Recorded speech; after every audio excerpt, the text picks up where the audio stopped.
Here is yet another case of corruption within the ANC.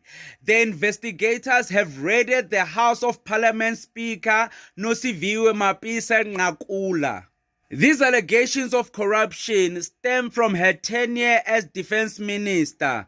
During her time in that post, Ms. Mapisa Nqakula allegedly made several demands for money to the amount of $120,000.